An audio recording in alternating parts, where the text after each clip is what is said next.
जय श्री राम आदरणीय मित्रों, मैं डॉक्टर कुमार गणेश, अंक ज्योतिषी और अंग ज्योतिषी जयपुर राजस्थान से आप सभी का हार्दिक स्वागत करता हूं, अभिनंदन करता हूं और वंदन करता हूं। कैसे हैं आप? हमारे इस YouTube चैनल को आपका प्रेम प्रचुर मात्रा में मिल रहा है और हमें इसकी हार्दिक प्रसन्नता है। हम पर आपकी कृपा बनी हुई है, ये कृपा बनाए रखिए। मित्रों, हम आपके सामने लोकसभा चुनाव 2024 की कुछ रोचक बातें लेकर उपस्थित हुए हैं। हमारी इन रोचक बातों का इस वीडियो का केंद्र है राजस्थान प्रदेश। इसकी एक एक सीट का गणितीय हिसाब किताब, अंक ज्योतिष की गणनाएं और उनके अंकों का प्रावधान क्या क्या कैसे है, वो सब तो हम अपने एक अलग वीडियो में बता चुके हैं। हम वो सब यहाँ एक एक सीट की बात नहीं करने जा रहे हैं और अंकों का हिसाब किताब भी यहाँ नहीं बताने जा रहे हैं। ये भी नहीं बताने जा रहे हैं कि कितने अंक किसको मिल रहे हैं और कितने अंकों पर कौन आगे है पीछे है। हम तो यहाँ चुनिंदा सीटों की रोचक बात करने आए हैं, जिसमें हमारे आकलन के परिणाम की बात भी शामिल रहेगी। अब जहाँ तक हमारे आकलन का परिणाम है तो मित्रों, हम ऐसा कोई दावा नहीं करते हैं कि 4 जून को मतगणना के परिणाम ठीक ठीक यही रहेंगे। मतगणना के परिणाम क्या रहेंगे ये तो परमपिता परमेश्वर और इस देश का महान मतदाता तय करेगा।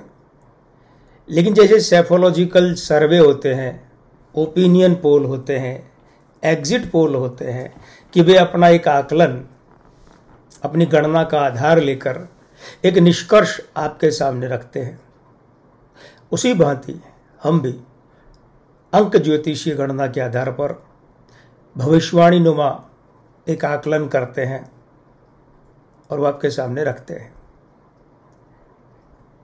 हम आगे बढ़ने से पहले आपसे ये निवेदन कर दें कि अगर अभी भी आपने हमारा ये चैनल सब्सक्राइब नहीं किया है तो बड़ी कृपा होगी, कर लीजिए। आप हमारे चैनल को सब्सक्राइब किए रहेंगे तो हमारे ऐसे चुनावी, राजनीतिक और इसके अतिरिक्त अंक ज्योतिष के महत्वपूर्ण विषयों पर आधारित वीडियो लाइव के लिंक आप तक सुगमता से, सहजता से और प्राथमिकता से पहुंच सकेंगे। आप इसका लाभ भी उठा पाएंगे। मित्रों, जहां तक एक एक सीट की भविष्यवाणी करने की बात है तो हम नवंबर-दिसंबर 2003 के राजस्थान विधानसभा चुनाव से ऐसा करते आ रहे हैं। अंक ज्योतिष के क्षेत्र में हमें 35 वर्षों से अधिक का समय अभ्यास करते हुए हो चुका है कि 36वां वर्ष चल रहा है। मित्रों, हमारा यही निवेदन है कि हम इस आकलन के माध्यम से एक विनम्र प्रयास प्रस्तुत कर रहे हैं आपके समक्ष कि अंक ज्योतिष में भी इतनी क्षमता है कि वो ऐसा आकलन आपके सामने रख सके। और रहा सवाल ये हमारे ट्रैक रिकॉर्ड का, हमारी भविष्यवाणियों के सही ठहरने और गलत ठहरने के प्रतिशत का, तो इसके लिए आप हमारे इस वीडियो का जो विवरण है YouTube पर वो पढ़िएगा, बहुत विस्तार से आपको मिल जाएगा। हालांकि वो जो आपको मिलेगा वो हमारी दृष्टि में बहुत सूक्ष्म होगा, थोड़ा सा होगा, पूरा बहुत लंबा चौड़ा खाता है, लेकिन फिर भी आपका स्वागत है। हमारे कई मित्र ये कहते हैं कि देखिए ऐसा है, राजस्थान के मामले में फला सीट पर ऐसे ऐसे समीकरण बन रहे हैं, माहौल इसका है, उसका जुलूस भारी रहा, उसकी सभा में ज़्यादा भीड़ आई, उसके रोड शो में ज़्यादा भीड़ आई। कई मित्र कई लोकसभा सीटों से अपनत्व भाव से फ़ोन करके बताते हैं कि देखिए आपने ये जो भविष्यवाणी की थी, हाँ बिल्कुल यहाँ माहौल वैसा ही है। तो कुछ एक ये भी कहते हैं कि नहीं, यहाँ तो माहौल कुछ और है। तो थोड़ा सा देखिएगा। हम वो थोड़ा सा भी नहीं देखते और ज़्यादा सा भी नहीं देखते, क्योंकि आप लोगों के कहने का आधार अपनी अपनी जो भी निरीक्षण दृष्टि है संपर्क दृष्टि है कि आपसे किसने कहा, कितने लोगों से आपने बात की, उस पर आधारित। हम वो सब आधार नहीं ले रहे। हमारी गणना का आधार तो प्रत्याशियों के जन्म के अंक हैं, नाम का अंकों का मामला है। मित्रों, कुछ एक प्रत्याशियों के तो निजी रूप से मूल जन्मांक मिले हैं, वो काम लिए हैं, लेकिन अनेक के, ध्यान दीजिएगा, अनेक के जन्मांक में इंटरनेट से मिले हैं, वो काम लिए हैं।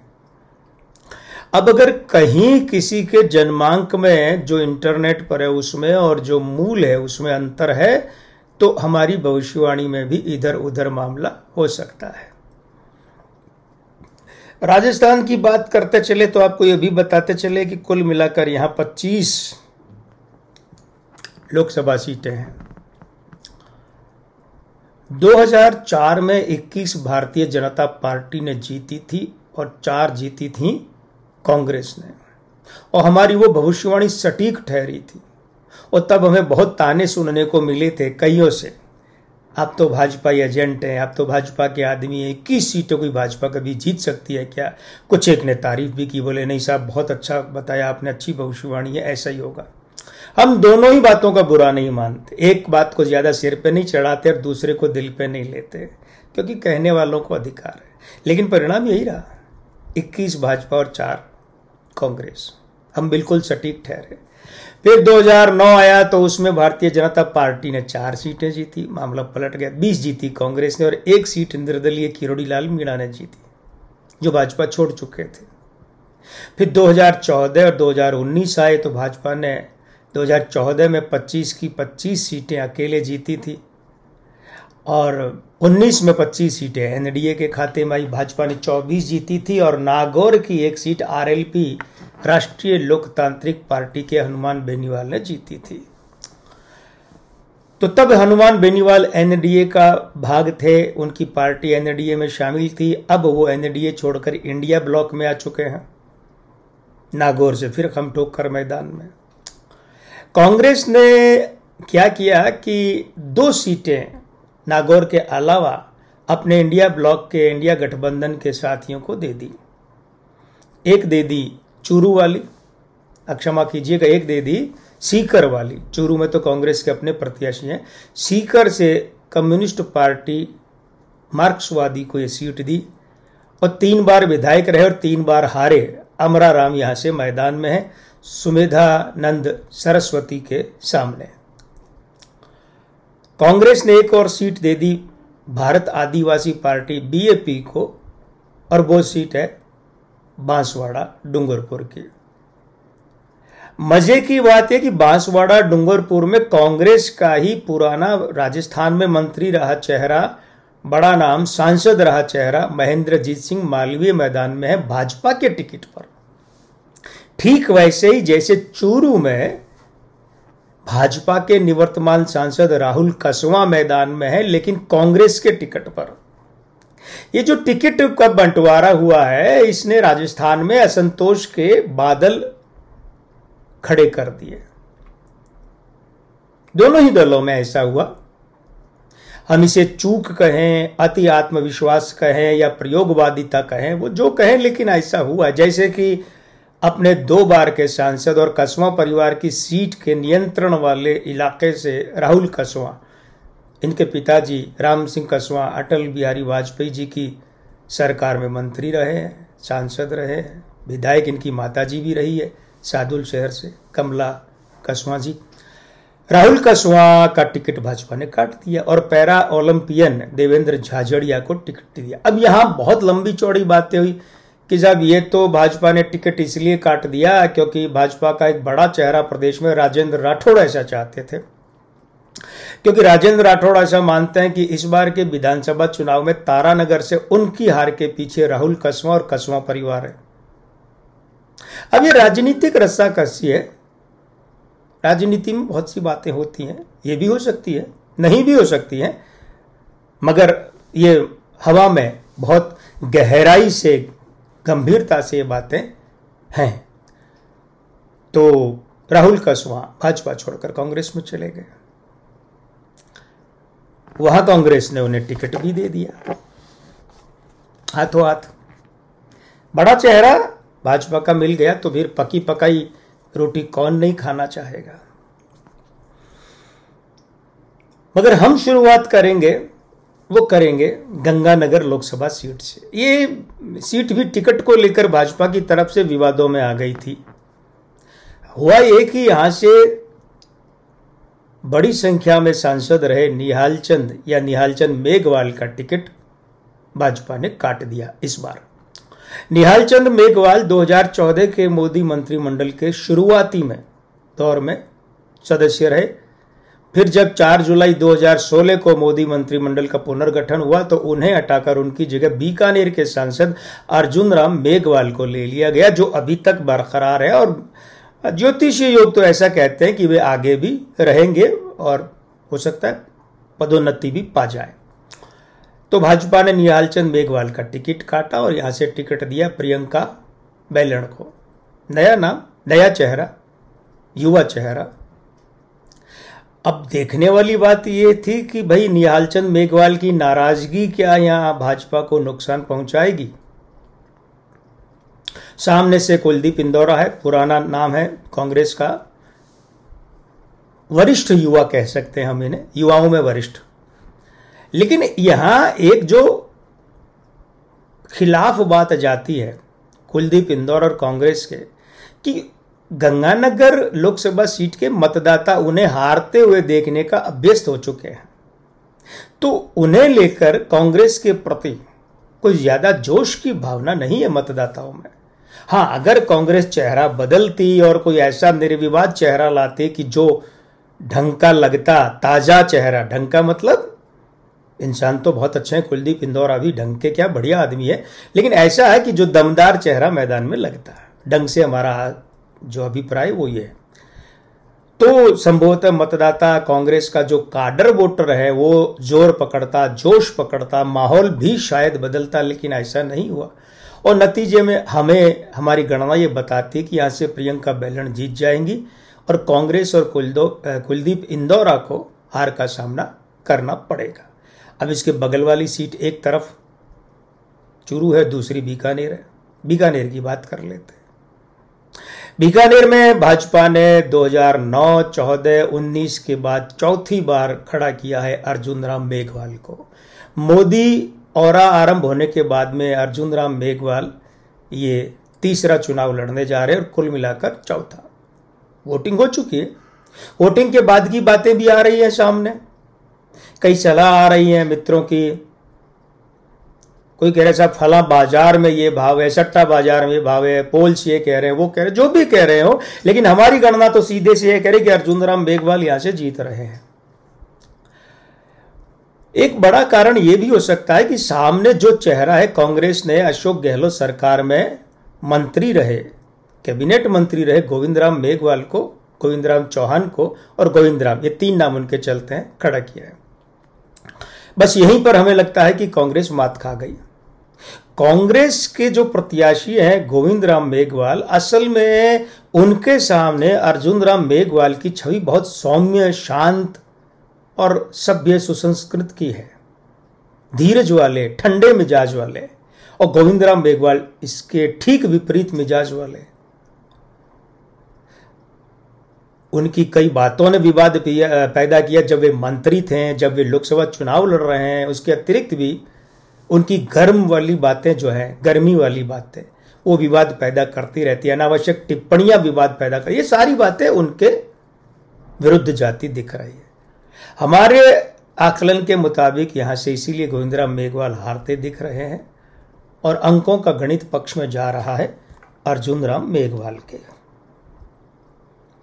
चूरू की बात जो हमने शुरू की थी, तो चूरू में इस बार क्या है हम बता ही चुके हैं दोनों प्रत्याशियों, पार्टियों के समीकरण के बारे में। तो हमारी गणना ऐसा कह रही है कि यहां से राहुल कसवा तीसरी बार लगातार जीत सकते हैं, लेकिन 2009 के बाद कांग्रेस पहली बार जीतेगी, क्योंकि इस बार राहुल कसवा कांग्रेस के प्रत्याशी हैं। भाजपा के हाथों से सीट खुद राहुल कसवा ही छीन लेंगे। अब देखिए, बात करें थोड़ा सा शेखावाटी के एक और प्रमुख सीट की थोड़ा उधर खिसक जाते हैं, झुंझुनू चले जाते हैं। इस बार बहुत फोन आ रहे हैं मित्रों के, शुभचिंतकों के। अरे बोले देखिए मार्केट में ये भाव चल रहे हैं, मार्केट की रिपोर्ट है, वोटिंग के बाद की ये रिपोर्ट है, और यहाँ तो आप अपनी भविष्यवाणी बदल दीजिए, क्योंकि अब तो यहाँ से आपकी भविष्यवाणी वाला प्रत्याशी जीतता नहीं दिख रहा। असल में भाजपा से यहाँ से विधायक का चुनाव हार चुके शुभकरण चौधरी मैदान में है, और कांग्रेस ने अशोक गहलोत मंत्रिमंडल का बड़ा चेहरा, कैबिनेट मंत्री, और जो कि खानदानी रूप से भी बहुत बड़े चेहरे के रूप में है, और वे हैं बृजेंद्र ओला। इनके पिता शीश राम ओला जाटों में बहुत बड़ा नाम हुआ करता था, शायद 7 या 8 बार यहाँ से लोकसभा सांसद रहे। तो अब देखने वाली बात यह कि हमारा गणित क्या कहता है। तो हमारे गणित में तो यह था कि बृजेंद्र ओला हार रहे हैं और शुभकरण चौधरी यहां से जीत रहे हैं, यानी कि भाजपा जीत रही है, कांग्रेस हार रही है। तो उन मित्रों से हमने यही कहा कि देखिए ऐसा है, अव्वल तो यह कि 17 अप्रैल 2024 को शाम 5 बजे के बाद निर्वाचन आयोग ने किसी भी ज्योतिषीय भविष्यवाणी, पोल, सर्वे, इस पर बंदिश लगा दी, सभी तरह की। तो हम कोई नई भविष्यवाणी नहीं कर सकते। अब गलत निकलेंगे, सही निकलेंगे, लेकिन जो कर दी सो कर दी। क्योंकि ज्योतिषीय भविष्यवाणी तो हम करते हैं, लेकिन उससे भी पहले हमारा एक कर्तव्य है हमारे लोकतांत्रिक नियमों और मर्यादाओं का पालन करना। तो हम पिछले दरवाजे से चोरी छिपे भविष्यवाणी नहीं करेंगे कि क्या फर्क पड़ता है, चुपचाप कर दे, ऐसा कुछ नहीं। हमारी जो भी भविष्यवाणी हमने की है वो 17 अप्रैल 2024 शाम 5 बजे तक कर दी। वीडियो भी यूट्यूब पर कर दिए और वैसे भी कर दी पीडीएफ में, ब्लॉग पर। नहीं है, क्योंकि 1 जून शाम 5 बजे तक, 6 बजे तक ये बंदिश जारी है। तो इसके बीच में हम ये नई भविष्यवाणी नहीं कर रहे हैं, जो कर रखी है उसी की रोचक चर्चा कर रहे हैं। इसलिए हमारे हिसाब से शुभकरण चौधरी जीत रहे हैं। बगल वाली सीट में सीकर में आ जाए तो भाजपा ने लगातार तीसरी बार दांव लगाया है स्वामी सुमेधानंद सरस्वती पर, और हम बता ही चुके हैं कि इंडिया गठबंधन में ये सीट सीपीएम के खाते में गई है।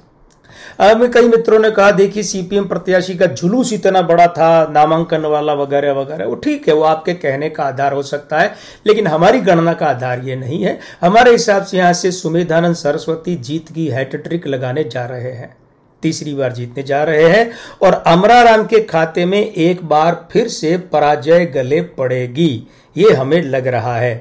देखिए इस बार क्या हुआ, भाजपा ने राजस्थान में बड़े बड़े चेहरों को उतारा है। जो पिछली बार के उनमें भी बड़े चेहरों को फिर से उतारा है, कुछ नए चेहरे दिए हैं, और वो जो नए चेहरे दिए हैं उनमें एक बड़ा नाम है भूपेंद्र यादव का। मोदी कैबिनेट के कैबिनेट मंत्री भूपेंद्र यादव, वन, पर्यावरण और जलवायु परिवर्तन मंत्री, बहुत बड़ा नाम है आज की तारीख में भाजपा में और मोदी मंत्रिमंडल में। अलवर से इन्हें उतारा है। अब अलवर से जो सांसद रहे 2019 में जीते बने, वे बाबा बालकनाथ विधायक बन चुके हैं और विधानसभा और जयपुर तक सीमित रह चुके हैं। तो यहां प्रत्याशी तो बदलना ही था, तो बदला, भूपेंद्र यादव को खड़ा किया। भूपेंद्र यादव ने जब यहां पांव रखा तो कांग्रेस ने बहुत देरी से जाकर ललित यादव को यहां से टिकट दिया। यह मामला जमा नहीं, क्योंकि आम मतदाता ये मानता है कि इतना देरी से प्रत्याशी घोषित करने से, एक तो सामने बुलडोजर प्रत्याशी भाजपा का इतना बड़ा कद, और उस पर से कांग्रेस ने प्रत्याशी देरी से घोषित किया तो उनको अपने प्रचार के लिए समय कम मिला। खैर, अंकगणित क्या कहता है? अंकगणित ये कहता है कि भूपेंद्र यादव बहुत भारी पड़ रहे हैं यहां पर। एक तरफा न भी हो तो भी बड़े अंतर से, बड़े मार्जिन से भूपेंद्र यादव ये सीट जीत सकते हैं। अलवर के बाद में अगर हम बात करें तो हमारे सामने जो सीट है वो है भीलवाड़ा। अब भीलवाड़ा में क्या हुआ, इस बार एक अजब प्रेम की गजब कहानी वाली बात हो गई। भीलवाड़ा में पहले भाजपा ने खड़ा किया, कांग्रेस ने जो टिकट दिया, भाजपा ने तो अपना टिकट यहां से घोषित किया। कांग्रेस ने यह थोड़ा सा मामला अपना उलझा लिया और वो उलझा कैसे लिया कि कांग्रेस ने जिस प्रत्याशी को पहले यहाँ से खड़ा किया और राज्य संबंध में जिस प्रत्याशी को खड़ा किया, तो हुआ ये कि वो प्रत्याशी जो राजसमंद वाले हैं उन्होंने मना कर दिया कि मैं नहीं लड़ूंगा, मैं तैयार नहीं हूं लड़ने के लिए, रावत ने। और इधर ये भी बवाल मचा कि 25 की 25 सीटों में से इंडिया ब्लॉक की तरफ से किसी भी ब्राह्मण को टिकट नहीं दिया गया है। तो ब्राह्मणों की नाराजगी का मामला उठा। ऐसे में क्या हुआ कि कांग्रेस ने एक सॉफ्ट स्विफ्ट किया और वो ये किया कि अपने यहां के प्रत्याशी उन्हें भेज दिया गुर्जर को राजसमंद, देवकी नंदन गुर्जर को राजसमंद भेज दिया। और यहां से पिछली विधानसभा के विधानसभा अध्यक्ष डॉक्टर सीपी जोशी को मैदान में उतार दिया। लेकिन हमारे हिसाब से यह परिणाम नहीं बदल रहा है। परिणाम इसलिए नहीं बदल रहा है कि इसलिए का मतलब पहले हमने यहां से भाजपा को विजेता घोषित किया तो बदलने का तो भविष्यवाणी सवाल ही नहीं उठता। और यहां से भाजपा ने फिर क्या किया कि अपने प्रत्याशी को, ऐसे प्रत्याशी को उतारा जो संगठन का माहिर व्यक्ति है। तो यहां पर सीपी जोशी के लिए बड़ी मुश्किलें खड़ी हो गई। हालांकि भाजपा ने यहां बहुत बड़ा दुस्साहस का मामला किया, लगभग 5 लाख से भी ज्यादा वोटों से जीते हुए, संभवतः 5-6 लाख वोटों से जीते सुभाष बहेड़िया का टिकट काटा। इतना बड़ा मार्जिन जिस आदमी ने जीत भी लिया उसका टिकट काटना बड़ी हिम्मत का काम होता है। या तो ये दुस्साहस है, या आत्मविश्वास है, या मूर्खता, इनमें क्या है? ये जब प्रश्न हवा में तैर रहा था तब हमने अपनी गणना की और गणना करके बताया कि ये अति आत्मविश्वास नहीं है, ये विश्वास है, आत्मविश्वास है। क्योंकि ये सीट भाजपा जीत रही है और सीपी जोशी जैसा बड़ा चेहरा भीलवाड़ा से हारता दिख रहा है। सीपी जोशी के गले में हार पड़ेगी, ऐसा हमारा मानना है। दौसा की अगर बात करें तो यहां भाजपा ने क्या किया, ऐसा सुनने में आ रहा है कि किरोड़ीलाल मीणा के कहने से कन्हैयालाल मीणा को टिकट दिया। और सभाओं में भी देखने में आ रहा है कि किरोड़ीलाल मीणा कह रहे कन्हैया हारा तो मेरी हार होगी, इसलिए मुझे मेरी इज्जत रखना चाहते तो कन्हैया को जिताओ। कांग्रेस ने मुरारीलाल मीणा को मैदान में उतारा। 2 मीणा प्रत्याशियों की ये लड़ाई कैसी बनाई? लड़ाई बहुत जोर की है, अच्छा चुनाव लड़ रहे हैं दोनों, वोटिंग हो चुकी है, दोनों ने खूब मेहनत की। और जो बाजार से खबरें आ रही है, मतलब जो फील्ड की खबरें हैं, वो ये बता रही हैं कि अच्छा लड़े हैं दोनों ने जोर आजमाइश अच्छी की है। लेकिन हमारी भविष्यवाणी में तो फर्क नहीं है और कर भी नहीं सकते, क्योंकि हमने तो उससे पहले ही भविष्यवाणी कर दी थी कि भाई यहां से दौसा से कांग्रेस पार्टी के मुरारीलाल मीणा जीतने जा रहे हैं और मुरारीलाल मीणा को विजय का हार पहनने को मिल सकता है।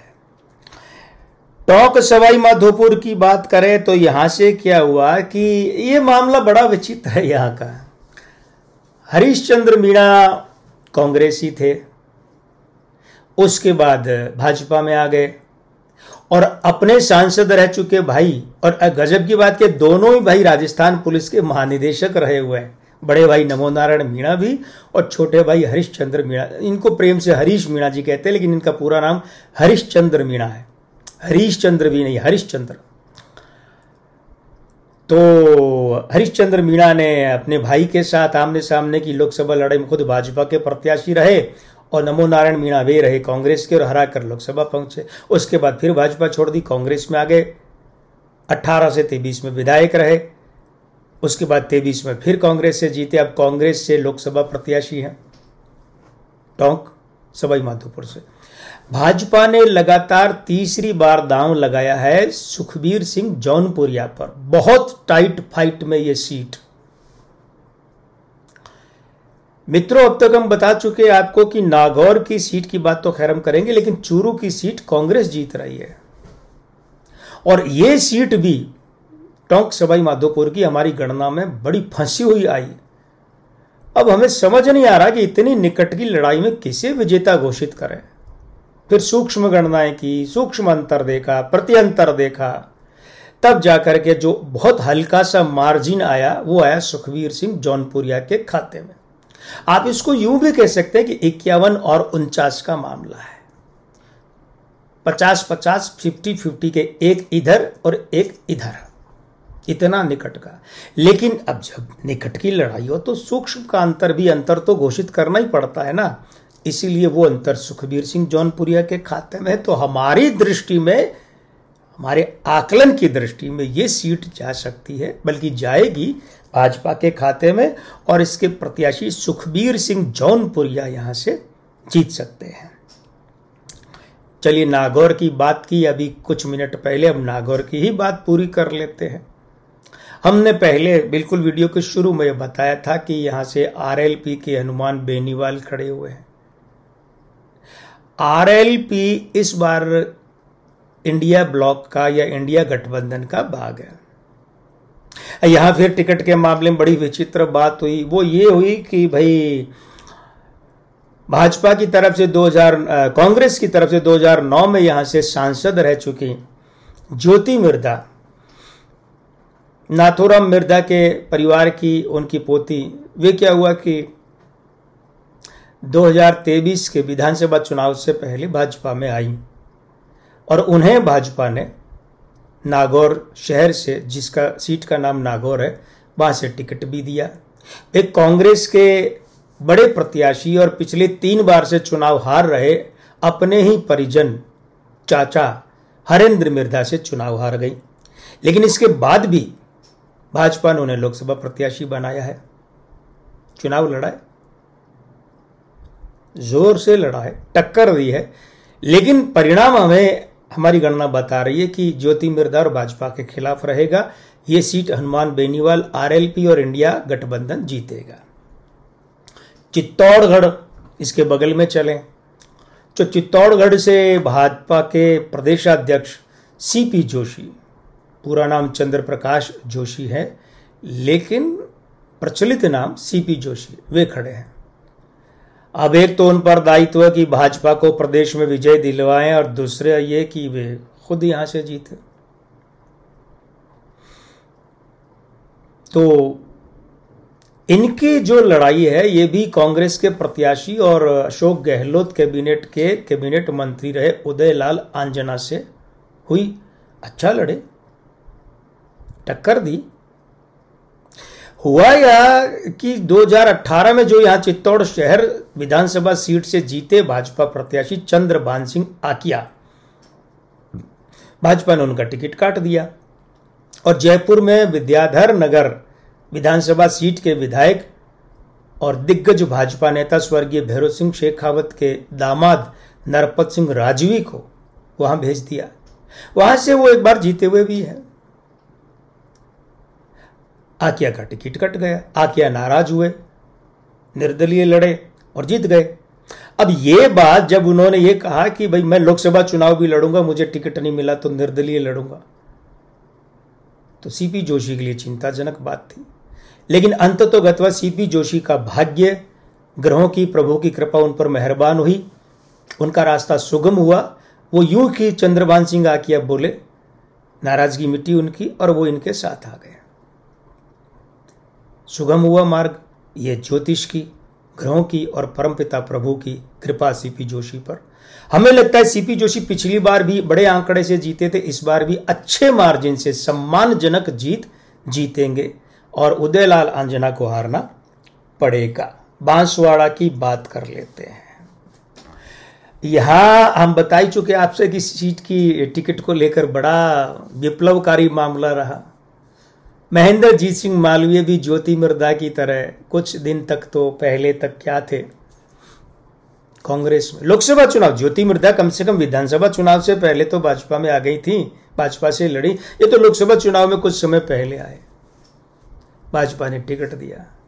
कांग्रेस ने गठबंधन किया और हुआ क्या कि बहुत देरी से किया, तब तक कांग्रेस प्रत्याशी ने यहां से अपना नामांकन दाखिल कर दिया। और कांग्रेस ने इस बार रणनीतिक भूलें बहुत की है और ऐसी भूलें की है रणनीतिक रूप से कि वो बहुत भारी पड़ेगी कांग्रेस, वरना इस बार राजस्थान में 6-7 सीटें जीत सकती थी बल्कि ये 7-8 भी हो सकती थी। लेकिन कांग्रेस नेतृत्व ने पता नहीं क्या सोचकर ये रणनीतिक भूलें की, एक तरफ अपने प्रत्याशी को नामांकन पत्र दाखिल करवा दिया और फिर बीएपी भारत आदिवासी पार्टी से समझौता किया, चुनाव का गठबंधन